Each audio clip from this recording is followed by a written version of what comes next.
명태균 씨에 대한 구속영장이 나올까요? 서남비 법조팀장과 자세히 따져보겠습니다. 어서 오십시오. 검찰이 명태균 씨 조사를 주말까지 했는데 곧바로 구속영장을 청구한 겁니다, 지금. 그렇습니다. 검찰이 지난주 금요일과 토요일 이틀에 걸쳐서 명태균 씨를 조사를 했었죠. 네. 두 차례 조사를 끝내고 하루가 지나서 바로 구속영장을 청구했습니다. 네. 명 씨에 대한 구속영장 청구는 어느 정도 예상이 됐던 부분입니다. 사안의 중대성이나 증거인멸에 대한 우려를 감안해서 검찰이 곧바로 구속영장을 청구한 걸로 보입니다.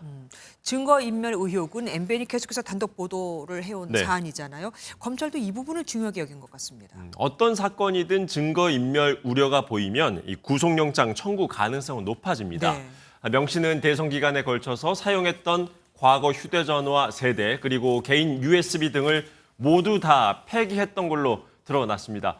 그런데 저희가 오늘도 추가 단독 보도해드렸습니다만 명 씨가 이러한 개인용 휴대 저장 장치를 벌인 이유에 대해서 검찰에 납득이 잘 되지 않는 설명을 했던 것으로 전해졌습니다. 가장 핵심적인 내용들이 휴대전화와 USB 등에 담겨 있을 것으로 의심을 받는 상황에서 석연치 않은 이유를 들면서 이를 모두 폐기했다고 진술을 했기 때문에 검찰로서는 영장을 청구하지 않을 수 없었을 것으로 보입니다. 김영선 전 의원에 대해서도 영장이 청구됐습니다. 이렇게 두 명이 한꺼번에 청구될 거라고 예상을 하셨었습니까? 명 씨와 김 전 의원 두 사람이 가장 핵심적인 인물들이기 때문에 영장이 같은 날 청구됐다라고 봐야겠습니다. 네. 정치자금법 위반 혐의도 그렇고 또 공천 개입 의혹도 그렇고 의혹들의 중심에 김영선 전 의원이 있습니다.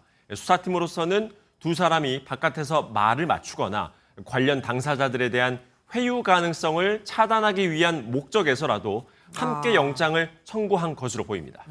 구속영장 청구 이후에는 어떨까요? 수사가 속도를 더 낼까요? 명 씨와 김 전 의원에 대한 구속영장 발부 여부가 이번 수사에 있어서 1차 분수령이 될 것으로 보입니다. 네. 만약 영장이 발부된다면 수사팀은 일단 명 씨에 대한 압박 수위를 높여갈 텐데요. 향후 수사팀이 명 씨의 휴대전화와 이 USB를 확보한다면 수사는 급물살을 탈 수도 있을 겁니다. 하지만 휴대전화 등을 확보하지 못한다면 수사가 난항에 빠질 가능성도 배제할 수는 없습니다. 예. 구속영장에는 정치자금법 위반 혐의 이 하나만 적시된 걸로 알려졌는데요. 네. 수사팀은 일단 빨리 구속을 시킨 이후에 나머지 의혹들도 수사를 해 나간다는 방침인 것으로 알려졌습니다. 예, 지금까지 서남비 법조팀장과 함께했습니다. 고맙습니다.